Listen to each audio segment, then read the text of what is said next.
Assalamualaikum warahmatullahi wabarakatuh. Ketika Muhammad Shallallahu Alaihi Wasallam masih belia dan belum diangkat sebagai utusan Allah Subhanahu Wa Taala, beliau pernah bertemu dengan seorang pendeta yang melihat tanda kenabian pada dirinya. Bagaimana kisahnya? Ibnu Ishaq dalam As-Sirah An-Nabawiyah yang diterjemahkan Ali Nurdin menceritakan sebuah riwayat mengenai pendeta rahib asal Busra, Syam bernama Bukhairo yang mengetahui kenabian Muhammad saat berjumpa dengannya. Kisah bermula ketika Abu Thalib, paman Nabi Shallallahu Alaihi Wasallam, hendak berangkat ke Syam bersama kafilah dagang. Saat persiapan keberangkatan, Muhammad Shallallahu Alaihi Wasallam yang berusia belia ingin ikut. Umur beliau sekitar 9 atau 10 atau 12 berdasarkan riwayat yang berbeda. Hati Abu Thalib pun luluh. Ia berkata kurang lebih, "Demi Allah, aku akan membawanya pergi. Ia tidak akan berpisah denganku dan aku juga tak akan meninggalkannya." Setelahnya ia pergi dengan membawa keponakannya itu. Tibalah rombongan dagang di Busra, wilayah Syam. Di sana dikenal seorang pendeta yang senang menyendiri dan tak pernah keluar dari biaranya sejak diangkat rahib. Ia menjadi rujukan ilmu bagi pemeluk agama Nasrani dan mereka mempelajari ilmu agama darinya. Namanya Bukhairo, banyak dari kalangan dagang Quraisy yang kerap mampir di tempat itu. Tetapi pendeta Bukhairo tidak pernah bicara dengan mereka, bahkan menampakkan diri sekalipun kepada mereka. Pada tahun itu saat kafilah dagang Abu Thalib menepi di dekat biara, Bukhairo telah menyiapkan banyak hidangan, diduga karena sesuatu yang ia lihat dari dalam biara. Di mana ada yang meyakini bahwa saat Muhammad Shallallahu Alaihi Wasallam berjalan di antara rombongan, ia melihat ada awan yang menaungi kawanan itu. Mereka pun singgah dan bernaung di bawah pohon yang terletak di dekat biara. Bukhairo sekali lagi menyaksikan awan menaungi pohon tersebut dan dahan-dahannya merunduk di atas Muhammad Shallallahu Alaihi Wasallam sehingga beliau bisa berteduh.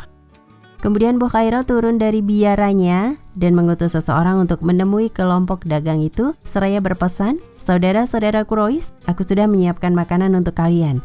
Aku ingin kalian semua hadir tanpa kecuali, anak kecil, orang dewasa, hamba saya ataupun orang merdeka."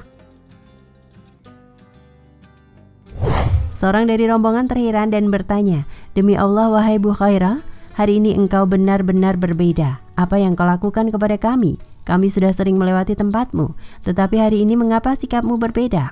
Bukhairo menjawab, "Engkau benar, apa yang kau katakan memang sesuai dengan kenyataan.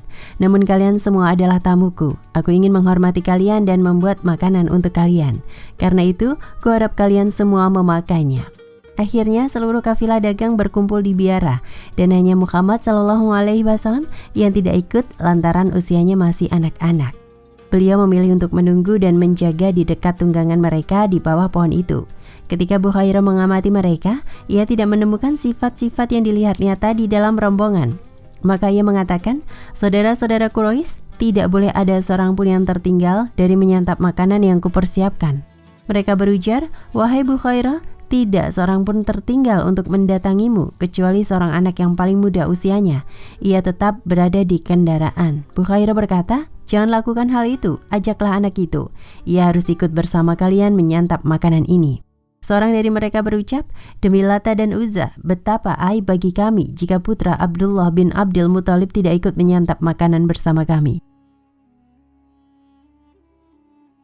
Orang itu pun keluar untuk memanggil Muhammad Shallallahu Alaihi Wasallam dan diajaklah beliau agar bergabung bersama rombongan. Lantas Bukhairo memperhatikan Muhammad Shallallahu Alaihi Wasallam secara diam-diam. Ia mengamati seluruh tubuh anak belia tersebut hingga ia mendapati tanda kenabian pada diri Muhammad Shallallahu Alaihi Wasallam kecil. Setelah menyantap makanan, rombongan dagang itu berpencar. Kemudian Bukhairo mendekati Muhammad Shallallahu Alaihi Wasallam sambil bertanya, "Nah, demi Lata dan Uzza, aku akan bertanya kepadamu dan engkau harus menjawab pertanyaanku." Mendengar rahib mengucap nama berhala Lata dan Uzza, Muhammad Shallallahu Alaihi Wasallam menjawab, "Janganlah engkau bertanya kepadaku atas nama Lata dan Uzza. Demi Allah, tidak ada yang paling kubenci selain keduanya." Bukhairo berkata, "Demi Allah, hendaknya engkau menjawab pertanyaan-pertanyaanku." Muhammad Shallallahu Alaihi Wasallam menjawab, "Silahkan bertanya." Pendeta itu pun menanyakan segala hal yang ingin diketahuinya.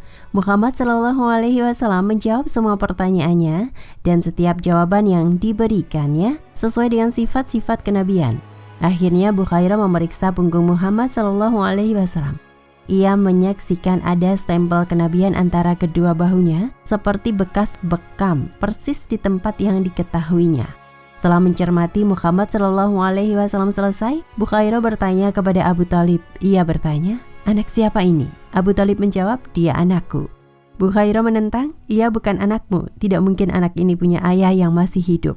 Abu Thalib membenarkan, "Memang ia anak saudaraku." Bukhairah bertanya kembali, apa yang dilakukan ayahnya? Abu Thalib mengatakan, ia sudah meninggal saat ibunya mengandung anak ini. Rohi berujar, "Engkau benar. Sebaiknya engkau segera membawa keponakanmu ini kembali ke negerimu dan berhati-hatilah terhadap orang Yahudi. Demi Allah, kalau sampai mereka melihat anak ini dan mengetahui apa yang kuketahui, mereka akan melakukan sesuatu yang buruk terhadapnya. Sungguh keponakanmu ini akan memiliki kedudukan yang agung. Sekarang pulanglah cepat-cepat ke negerimu," ungkap Bukhairah. Begitulah Muhammad Shallallahu Alaihi Wasallam yang kemudian tumbuh menjadi pemuda yang berada dalam perlindungan dan pemeliharaan Allah Subhanahu Wa Taala. Dia memeliharanya dari noda kaum jahiliyah karena menghendaki kehormatan dan kerasulannya untuk kelak di masa dewasa.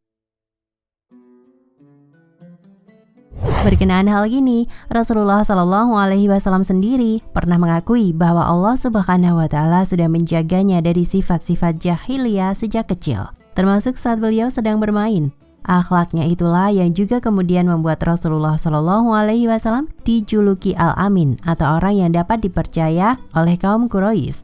Beliau menjadi orang yang baik kepribadiannya, bagus akhlaknya, mulia garis keturunannya, tinggi kesantunannya, benar bicaranya, agung amanahnya, dan paling jauh dari kekejian dan perangai tercela.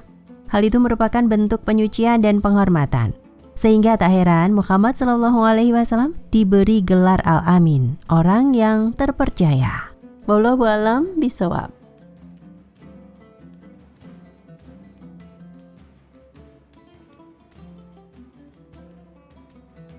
Nah, pemirsa Ensiklopedia Al-Fatih, sampai di sini perjumpaan kita kali ini. Semoga menginspirasi.